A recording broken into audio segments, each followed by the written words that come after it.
como é que isso impacta para a sucessão? Tinha uma reportagem até do Alckmin aqui, acho que até já saiu do...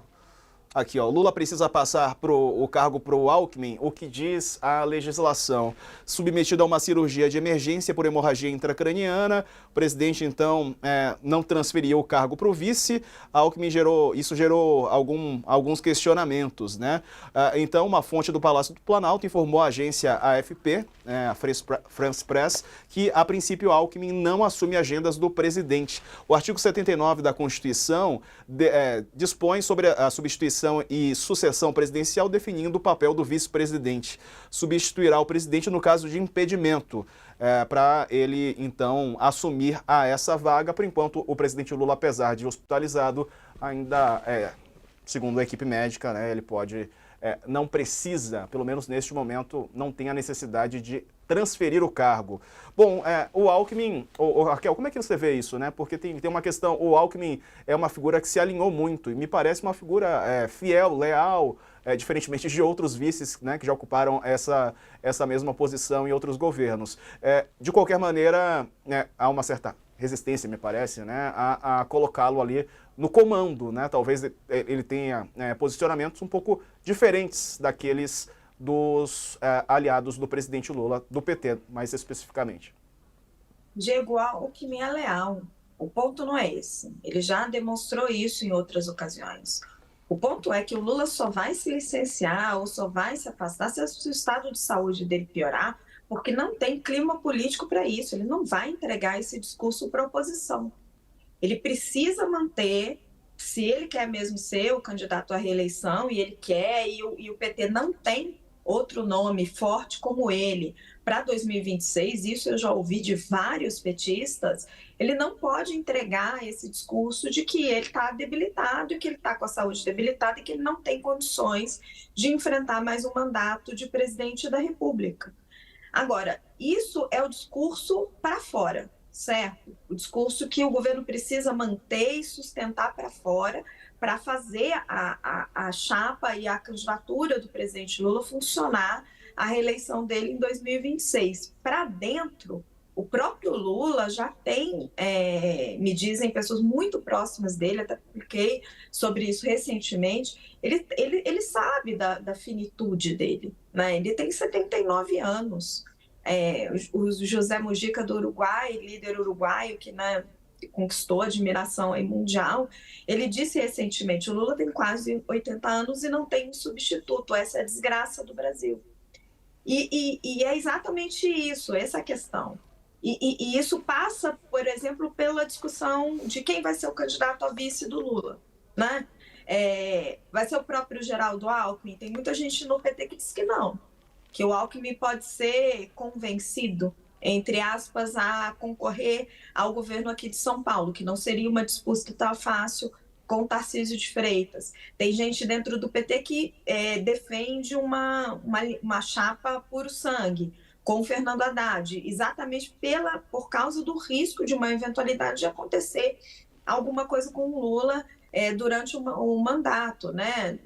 Ninguém está aqui desejando isso, não é isso, gente? Mas, enfim, as pessoas sabem que existe esse risco. O Brasil é pródigo aí de histórias de vice-presidente. É muito difícil fazer isso, é muito difícil, porque as pesquisas não mostram uma vantagem tão grande, não mostram uma grande vantagem do Lula, mostram hoje uma eleição apertada, e aí ele vai precisar de muitas alianças. Ele quer atrair MDB e PSD já no primeiro turno. A gente também contou isso aqui no UOL. E aí o que pede o MDB? Pede a vice-presidência, muito provavelmente para o governador Helder Barbalho. E aí o PT já torce o nariz, fala, putz, mas entregar a vice para o Helder Barbalho, um estado que nem é tão politicamente expressivo assim. Então, assim, tem muitas discussões acontecendo e não se enganem, assim, esse próximo ano do governo Lula vai ser muito dedicado a formar essa aliança para as eleições de 2026. E aí, Carla, quer finalizar? Quero. Um outro nome do MDB, só para pegar o fim da Raquel e continuar, é o Renan Filho, o ministro dos Transportes, filho do senador Renan Calheiros, que o presidente Lula gosta muito, é um político considerado aqui em Brasília muito promissor, assim, né, jovem, enfim, é um nome visto também e falado. Diego, é uma coisa que a gente já vem tratando há bastante tempo, né? A esquerda, ela está pautada há muito tempo na figura do presidente Lula e a ausência de lideranças e de sucessores, ela já era uma realidade. Ela ficou mais evidenciada por conta das cirurgias pressas do presidente Lula. Essa é a questão. Óbvio, a Raquel fala, porque também é muito delicado quando a gente fala, e a mesma coisa acontece aqui quando a gente conversa com as fontes.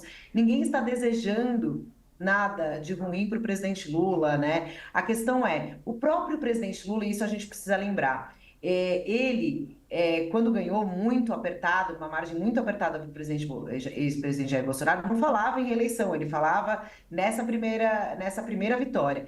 E aí, depois, quando ele começa a falar sobre reeleição, a primeira coisa que o presidente Lula próprio coloca nessa questão, ele fala da questão da democracia, se for preciso para salvar a democracia, manter a questão democrática no país, mas ele próprio diz em relação à saúde dele, se eu tiver com saúde, eu serei candidato.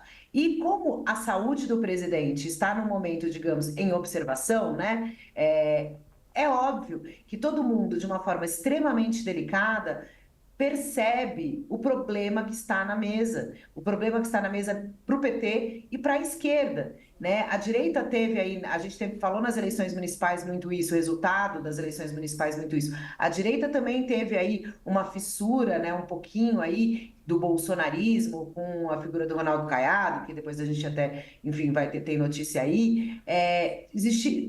Mas a direita tem outros líderes, né? O próprio governador Tarcísio de Freitas, que é muito leal ao ex-presidente Jair Bolsonaro, mas é uma liderança que vem aí na direita. Ou seja, a direita tem nomes, a esquerda só tem Lula.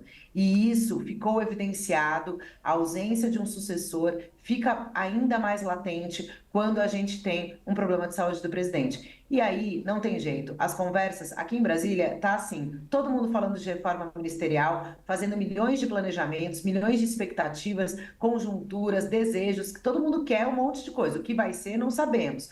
A mesma coisa está no momento da conjuntura desses candidatos. A gente tem o Fernando Haddad, que já foi candidato em 2018, né, quando o Lula estava preso, tem o nome do governador Camilo Santana, que aparece aí como uma força, mas o fato é que uma liderança, o que dizem, né, a liderança hoje para vencer um candidato da direita, só o Lula. E isso é que a esquerda precisa trabalhar. E por isso, como a Raquel colocou, que hoje, e até antes da cirurgia do Lula de emergência, a discussão não era sobre o cabeça de chapa, não se discutia isso, cabeça de chapa é o Lula, é como vai ser a composição da chapa. E essa composição da chapa passa por uma articulação para, por exemplo, o PSD vai ganhar um ministério melhor, ou um espaço maior na esplanada, eles vão dar o tempo de TV deles para o candidato para a eleição de 2026, o Kassab vai ser um aliado integral, é uma discussão que se faz. Esses acordos, eles vão dominar 2025 e aí eles foram, de fato, antecipados agora por conta dessa cirurgia e evidenciaram a fragilidade que tem a esquerda e que tem aí todo o papel centralizado no presidente Lula. Mas, enfim, a gente sempre fala de eleição, acaba uma, a gente já começa a falar da outra. Mas nesse caso aí, esse momento acabou deixando todo mundo um pouquinho mais preocupado e criando milhões de cenários enfim, e conjunturas do que vai acontecer em 2026.